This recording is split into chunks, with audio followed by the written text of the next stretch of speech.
नमस्कार दोस्तों, back to our channel friends. मैं आप सबका अपने चैनल स्टॉक्स फॉर लाइफ पे बहुत स्वागत करता हूँ। Welcome to STFL family. DFL बस बात की जाए, बाजार में हमें पिछले कुछ समय से अच्छी खासी रिकवरी देखने को मिल चुकी है और प्रीवियस वीडियो में गैस मैंने बताया भी है ये जो रिकवरी हुई है इसके पीछे की वजह क्या है। तो जी हाँ, सो अभी के टाइम में रिकवरी होने के बावजूद भी ऐसे बहुत सारे स्टॉक्स हैं जो आपको अच्छे खासी वैल्यू ऑफर कर रहे हैं, जहाँ पे आप चाहें तो लॉन्ग टर्म SIP के वे में से इन सब स्टॉक्स में आप निवेश करने का प्लान कर सकते हैं। दो स्टॉक दोस्तों हमें MOS के लेवल पर दिखाई पड़ता है। इवन दोस्तों एक स्टॉक तो सुपर MOS के लेवल पे है, तो उसमें एक न्यूज़ भी है, उसको कवर करूंगा। उसके बाद निफ्टी का जो आउटलुक है उसको मैं बताने की कोशिश करूंगा। बहुत ही कुछ सीखने को मिलेगा। चैनल फर्स्ट टाइम होंगे सब्सक्राइब कर सकते हैं। इस तरह क्वालिटी कंटेंट को सबसे पहले एक्सेस करने के लिए now without link for time let's begin. आप देख सकते हैं कि निफ्टी की अभी के टाइम की बात की तो हमें 17,500 के आसपास देखने को मिल रहा है। वन डे की चार्ट की बात की जाए दोस्तों, अगर आप देखें तो हमें 17,502 के आसपास देखने को मिल रहा है। और दोस्तों ये बहुत ही इंपॉर्टेंट लेवल है। अगर आप देखें बॉलिंजर बैंड, इसको मैं बहुत ही फॉलो करता हूँ, क्योंकि दोस्तों इधर पे जो हमारा डेविएशन है वो हमें पता चलता है। तो जी हाँ, अगर ये इसको सस्टेन करता है तो आने वाले कल में गाइस ये हमें अच्छी खासी और भी 200-300 पॉइंट की उछाल दिखा सकता है। तो जी हाँ, पिछले कुछ समय से अगर आपने देखा होगा हमें निफ्टी में अच्छी खासी गिरावट देखने को मिल रही थी और मैंने गाइस बहुत बार आपको वीडियो बना के इनकरेज किया है कि अच्छे स्टॉक्स में डिप मिलता है तो बाई करिए। No one knows the bottom. इसके पहले बहुत लोग बोल रहे थे कि बॉटम 16,000 बनेगा, बट दोस्तों अभी की टाइम की बात की तो मार्केट में क्या होने वाला है ये फॉरवर्ड किसी को पता नहीं होता। तो मार्केट में अगर अच्छी स्टॉक होती है आपको अपॉर्चुनिटी के तौर पर उसको ग्रैब जरूर करना चाहिए। बिकॉज अगर आप देखें हिस्टोग्राम के जो बार है ये हमें अपर साइड पे बनते हुए देखने को मिल रहा है और निफ्टी दोस्तों जल्दी ही इधर पे एक बुलिश क्रॉसओवर दे सकता है। तो जी हाँ, मार्केट में अगर नेगेटिव न्यूज़ आती है तो ये रिवर्स भी हो सकता है, बट हमें अच्छे स्टॉक से फोकस करना है जहाँ पे हमारी अप्रोच एकदम साफ होनी चाहिए कि अच्छे स्टॉक को हमें for long term SIP for long term करनी है। तो जी हाँ, अभी के टाइम की बात की तो टेक्निकली दोस्तों निफ्टी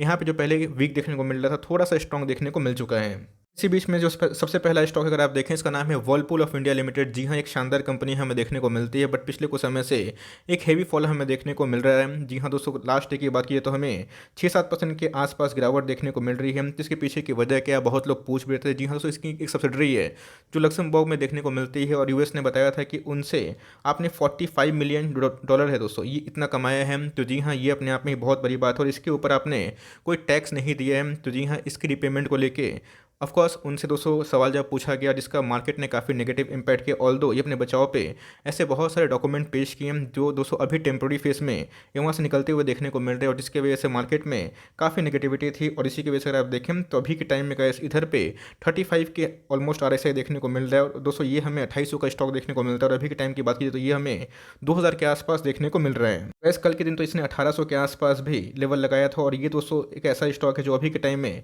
सुपर MOS पे अवेलेबल है। और मोतीलाल ओसवाल की बात की तो गैस उन्होंने बहुत ही ब्रेकिंग टारगेट दे दिए हैं। अब देख सकते हैं कि फॉरवर्ड एक साल की बात की जाए, 6 महीना की बात की टारगेट इधर से बहुत ही अब देखने को मिल रहे हैं। ऑलमोस्ट अगर आप देखें 50% से भी दोस्तों ऊपर हमें टारगेट देखने को मिल रहे हैं। तो जी हाँ, एक डेफरी कंपनी है, पिछले कुछ समय से एक अच्छी खासी फॉल है। तो मैंने बता दिया कि मार्केट में जो न्यूज़ थी वो न्यूज़ क्या थी कि इधर पे जो टैक्स हैं उसको लेकर सवाल जवाब था जो इनकी सब्सिडरी ने कमाया था और US पे उस पर नज़र हमें देखने को मिल रही थी। ऑल्दो ये अपने बचाव पे कुछ डॉक्यूमेंट पेश किए जिसकी वजह से अभी के टाइम में निकलते हुए देखने को मिल रहे हैं। बहुत सारे ब्रोकर्स इवन IC सिक्योरिटीज़ की बात की तो उन्होंने 2500 के आसपास टारगेट दिए हैं। तो मैं एक ही बात बोलूँगा, आपके पास है डू नॉट फियर। इवन मैं बोलूँगा कि उल्टा आप ऐड करें और इधर पे आपके पास पैसे नहीं हैं तो इसको कम से कम बेचिए मत, होल्ड एंड कंटिन्यू करें। बिकॉज फॉरवर्ड एक साल में कैसे इनके सेल्स हमें अच्छे खासे बढ़ते हुए देखने को मिल सकता है और समर के सीजन में इनके पीक होने वाले हैं। तो मेरे हिसाब से गैस अगर आपका विजन 6 महीना का है तो कम से कम होल्ड करें और मुझे लगता है टारगेट्स यहाँ से बहुत ही अप हो सकते हैं। इस मार्केट की बात की जाए तो मार्केट किसी के लिए वेट नहीं करता और आपको दोस्तों अपनी जो दावेदारी है समय के संग पेश करना बहुत ही इंपॉर्टेंट है। तो डीमार्ट को दोस्तों आप इधर पे उठाना ना भूलें अगर आप इसको अफोर्ड कर पाते हैं। 4800 के आसपास का भाव हमें देखने को मिल रहे हैं। रिटेल चेन की बात की जाए तो बहुत ऐसे ब्रोकर्स हैं इनका मानना है इसके आने वाले 2025 तक रिटेल एक्सपोनेंशियली 15% CAGR के ऊपर ग्रो कर सकता है। और मुझे लगता है गैस कि अभी के टाइम में एक बहुत बड़ी गोल्डन अपॉर्चुनिटी है। 1200 अभी डिस्काउंट मिल रहा है। 6000 का स्टॉक अगर आप देखें अभी भी दोस्तों ये स्टॉक काफ़ी वीक हमें देखने को मिल रहा है और जल्दी ही इसमें एक बुलिश क्रॉसओवर देखने को मिल सकता है। और एक बार कैसे 5-6 का लेवल तोड़ता है तो हमें एक अच्छी खासी उड़ान देखने को मिल सकता है। तो मार्केट की फिक्र आप ना करें, मार्केट चलेगा गिरेगा भी लेकिन आपको अच्छे स्टॉक्स में दावेदारी जरूर पेश करनी है। जब रिकवरी होगी तो गैस इन सब में अच्छी खासी होगी। तो अगर आपके पास पैसे हैं तो 1-2 स्टॉक करके इसको ऐड करते रहें और जितना गिरे हर 200 के फॉल पे इसको ऐड करें। मैं इसके ऊपर रेगुलरली कमेंट्री देता हूँ क्योंकि अपने आप में ही एक शानदार कंपनी है और उसको इस प्राइस में छोड़ना, वरना कल 200 जब 7,000 का हो जाएगा तो आपको बहुत रिग्रेट फील हो सकता है। अगर आपको आईटी में कोई अभी के टाइम में ब्लू चिप में निवेश करना है तो मैं हाईली रिकमेंडेशन करता हूँ गाइस कि ये जो भाव है आने वाले 3-6 महीने में देखने को नहीं मिलेगा। एक्सिस सिक्योरिटीज़ की बात की जाए, मोतीलाल ओसवाल की बात की जाए, सबने गाइस इनके टारगेट को कम से कम 1300 के आसपास रिवाइज कर दिया अपने आप में गाइस। बहुत बड़ी कैश रिच कंपनी है। डाउनसाइड की बात की जाए तो मुझे बहुत ही कम दिखाई पड़ता है, हो सकता है कि यहाँ से ये 100 पॉइंट और गिर जाए, बट अभी की बात की जाए तो लॉन्ग टर्म में इसमें काफ़ी पोटेंशियल है। पिछले कुछ समय से काफ़ी वीक था, अभी थोड़ी सी स्ट्रेंथ हमें देखने को मिल रही है। तो मेरे हिसाब से गाइस एचसीएल टेक जो बहुत ही अच्छा खासा वैल्यू ऑफर कर रही है। 1400 का स्टॉक है, अगर आप देखें अभी भी आपको डिस्काउंटेड मिल रहा है 1168 के आसपास और कभी गिरता है 1150 के नीचे। कभी भी दोस्तों आप अपने सेफ्टी समझ के इधर पे एड ऑन डिप्स कर सकते हैं। ये उनके लिए जिनको आईटी में ब्लू चिप में निवेश करना है। ऑल दो आईटी के बहुत सारे टॉप क्लास स्टॉक हमें देखने को मिलते हैं, बट ये दोस्तों अपने पीयर से काफ़ी सस्ता है। मुझे लगता है कि आपको ज़रूर ऐसे स्टॉक्स में एकोमोडेशन करना चाहिए जो अभी के टाइम में आपको अच्छी खासी वैल्यू ऑफर कर रही है। बॉटम की बात की जाए तो no one knows the bottom, इसके पहले मैंने बताया भी, लेकिन यस ये दोस्तों जो सपोर्ट है 1100 के लेवल, मुझे अल्टीमेट इनकी डाउन साइड इतने ही दिखाई पड़ते हैं। और एक बार गाइस इधर पे मीडियन से निकलता है वीकली चार्ट पे तो आपको एचसीएल टेक अच्छे खासे पैसे बना के दे सकते हैं। तो मेरी दोस्तों हाई रिकमेंडेशन होगी Q3 के नंबर्स के पहले आप इसमें ऐड करिए और Q4 के नंबर्स के पहले भी आप चाहें तो आराम से ऐड कर सकते हैं। मुझे लगता है कि ये 2 क्वार्टर दोस्तों आईटी के लिए अच्छा होने वाला है और इनको भी बहुत सारे कॉन्ट्रैक्ट्स मिल रहे हैं जिसकी वजह से ये अच्छी खासी तेजी हो सकती है। बात की जाए ऑलमोस्ट बॉटम हमें देखने को मिल रहा है कि इसमें आईसीआईसीआई जनरल इंश्योरेंस जो अपने आप में ही एक इंश्योरेंस कंपनी की शानदार कंपनी हमें दिखाई पड़ती है। तो जी हाँ, ये 200 दिनों का जो मूविंग एवरेज है इसके नीचे क्लोजिंग देखने को मिल रहा है। और दोस्तों अभी के टाइम की बात की जाए तो आरएसआई जो इंडेक्स है, मनी फ्लो इंडेक्स है, ये काफ़ी वीक हमें देखने को मिल रहा है। पिछले कुछ समय से अगर आप देखें तो इसमें अच्छी खासी वीकनेस देखने को मिल रही है, वॉल्यूम में भी लॉस है और आरएसआई अभी के टाइम में 41 के आसपास देखने को मिल रहा है। तो जी हाँ, आप चाहें तो इसे पकड़ बना सकते हैं। इसको छोड़कर आप चाहें तो एसबीआई लाइफ या फिर एचडीएफसी लाइफ में भी करंट मार्केट प्राइस में सीएमपी में फॉर लॉन्ग टर्म दोस्तों आराम से जनरल इंश्योरेंस को ऐड कर सकते हैं, because insurance is the new future. और अभी के टाइम में इंश्योरेंस वाली कंपनी में नेगेटिविटी है तो लोग कमेंट भी करते हैं कि सर भाग नहीं रहा है, मैं फंस चुका हूँ। लेकिन अगर आप इसको डिकेट तो होल्ड करते हैं, कंटिन्यू करते हैं तो गैस इंश्योरेंस कंपनी अच्छा कर सकता है। मार्केट में एलआईसी को लेकर काफ़ी चीयर भी है, तो गैस एलआईसी का मार्केट बढ़ेगा तो इन सब का ही मार्केट बढ़ेगा, बिकॉज मार्केट में इंश्योरेंस काफ़ी पेनिट्रेशन रखता है। तो मेरी हाई रिकमेंडेशन है, आप चाहें तो इंश्योरेंस में अपनी फोकस को बना सकते हैं। देखें ऐसे जनरल इंश्योरेंस में 1, 2 और 3 ये 3 बॉटम हमें देखने को मिल रहा है। और इसके बाद जब भागेगा तो 1600 के आसपास, 1650 के आसपास जर्नी कर सकती है। अगर आपको इधर पे लाइक स्विंग भी लेना है तब चाहे तो 1350 का एसएल लेके फर्दर आने वाले कुछ महीनों के लिए टारगेट को बढ़ा सकते हैं, जहाँ पे आपको 10-15% के आसपास आराम से पैसे बनने के चांसेस है। ये उनके लिए है जिनको स्विंग करना पसंद है, लॉन्ग टर्म वाले आराम से एड ऑन डिप्स करते रहें।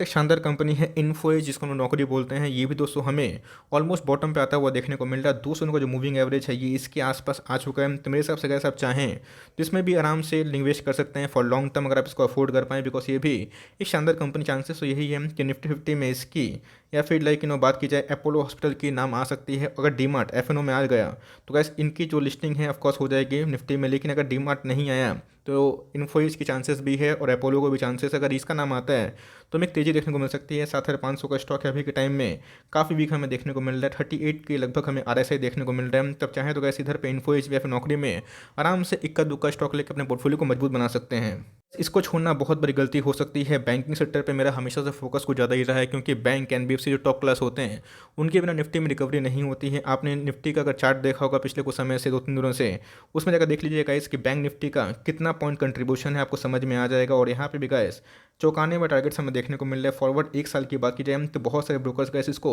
955 के आसपास टारगेट्स बताए हैं। और अगर आप देखें इसके पहले गैस मेरी आईसीआईसीआई बैंक पे एकदम कवरेज थी जब ये 700 के आसपास था, और देखते ही देखते गैस हमें 755 के आसपास देखने को मिला, जो कि ऑलमोस्ट हमें 8 से 9% के आसपास दिखाई पड़ता है। तो मेरे हिसाब से अभी भी आईसीआईसीआई बैंक काफ़ी अफोर्डेबल है और जल्दी ही दोस्तों इसमें अगर आप देखें तो बुलिश क्रॉसओवर हो सकता है। तब चाहे तो सीएमपी में भी थोड़ा थोड़ा बाई कर सकते हैं। और बैंक निफ्टी में आपका अगर वेटेज देना है तो HDFC bank, ICICI bank, Kotak को अपने रडार पर रख सकते हैं। बात नहीं है कि कल से कल भागना स्टार्ट कर देगा, बट यस ये सब में अपॉर्चुनिटी है। जहां मार्केट गिरेगा तो ये सब भी गिरेंगे, लेकिन जब मार्केट में रिकवरी होगी तो गैस इन सब में फास्ट रिकवरी होगी। तो मुझे लगता है कि रिटेल बैंकिंग में ये कंपनी शानदार काम कर रही है। और आप चाहें तो आईसीआईसीआई बैंक को फॉर लॉन्ग टर्म अपने पोर्टफोलियो में ऐड कर सकते हैं। बात की जाए ये भी अपने एमओएस के लेवल पे है, जिस हिसाब से वर्लपूल अपने सुपर एमओएस के लेवल पे है, आईजीएल अपने एमओएस के लेवल पे है। बिकॉज आपने देखा पिछले कुछ समय से इन्होंने अपने बहुत सारे सीएनजी पीएनजी के प्राइस हाई कर दिए हैं। तो इसका इंपैक्ट हमें आने वाले कुछ क्वार्टर में ज़रूर पॉजिटिव देखने को मिल सकता है। 602 का स्टॉक है दोस्तों, अभी आपको 500 के नीचे मिल रहा है। मुझे लगता है आने वाले कुछ क्वार्टर में नहीं मिलेगा और ये अपना फिर से एक नया हाई लगाने के चांसेस है, बिकॉज इनके रेवेन्यू काफ़ी अप हो सकते हैं। अभी कैसे अगर आप देखें जो लाल कलर की लाइन है 200 दिनों का मूविंग एवरेज इसके नीचे ट्रेड करता हुआ देखने को मिल रहा है। और आरएसआई इंडेक्स की बात की जाए तो ये भी दोस्तों हमें काफ़ी वीक हमें देखने को मिल रही है। ऑल्दो अपने बॉटम से रिकवरी तो हुई है, बट मुझे लगता है कि आने वाले कल में और भी रिकवरी हो सकती है। तो ये अपने इंपॉर्टेंट एक रेजिस्टेंस लेवल पे है 510 के आसपास, इसको तोड़ता है तो वैसे इसमें एक अच्छी खासी रिवर्सल के चांसेस भी हो सकते हैं। तो बिलो 500 गाइस मुझे एक बहुत ही क्वालिटी वाली स्टॉक दिखाई पड़ती है आपके पास है। पेशेंस ना गवाएं, इधर उल्टा होल्ड एंड कंटिन्यू करें।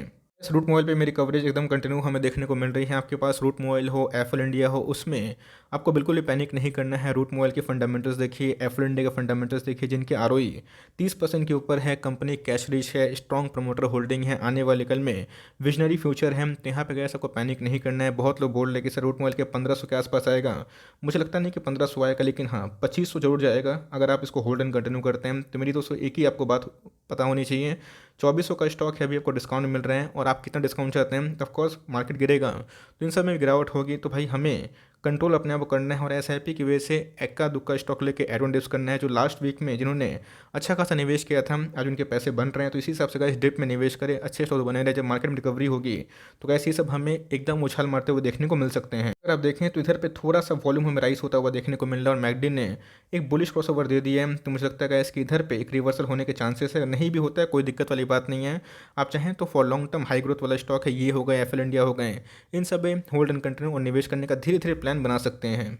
बहुत तो बोल रहे कि सर प्रिंस पैक को भूल गए क्या? नहीं भाई, कैसे भूलूंगा, ये हमारा वन ऑफ द टॉपिक है। और स्मॉल कैप से अगर आपको अभी के टाइम में कॉन्सोलेशन फेज में कोई स्टॉक चाहिए तो गैस इधर पे मैं हाई रिकमेंडेशन करूंगा, इस पर निवेश करें। बिकॉज बहुत लोग टॉप पे एंट्री करते हैं और उसके बाद जब गिरते हैं तो उनको लगता है कि स्टॉक खराब हो गया, तो भाई चलने से पहले इधर पे एंट्री कर लीजिए। बिकॉज अब पता है कि मार्केट जब हरा भरा था तो कैसे इसने 900 का अभी इंट्रा डे ऑलमोस्ट 897 के आसपास हाई लगाया था। तो जी हाँ, एक शानदार कंपनी है और उस लेवल से अगर आप देखें तो आपको 150 के आसपास डिस्काउंट रेट में मिल रहा है। मुझे लगता है कि बहुत ही गोल्डन अपॉर्चुनिटी होगी। अगर आप प्रिंस पे को मिस करते हैं, आने वाले 3-6 महीना में पछताना पड़ सकता है। बिकॉज अपने आप में ही एक हाई ग्रोथ वाली स्टॉक हमें देखने को मिलती है। आरएसआई इंडेक्स की बात की जाए तो काफ़ी वीक है 41 के आसपास और जल्दी ही दोस्तों इसमें एक बुलिश क्रॉसओवर हो सकता है। वो कब होगा नो वन नोस, हो सकता है कि आने वाले नेक्स्ट वीक में हो जाए। बट मुझे लगता है कि प्रिंस पाइप अभी के टाइम में घुसने का स्मॉल कैप में बहुत ही सुनहरा मौका दे रहा है। At last but not least SBI cards and payment, जी हाँ दोस्तों, पिछले कुछ समय से इसमें काफ़ी दिक्कतों का सामना हमें देखने को मिल रहा है। हर एक राइस में इधर पे सेल ऑफ हमें देखने को मिल रहा है और आज भी दोस्तों अच्छा खासा माल बेचा गया, जिसकी वजह से आज हमें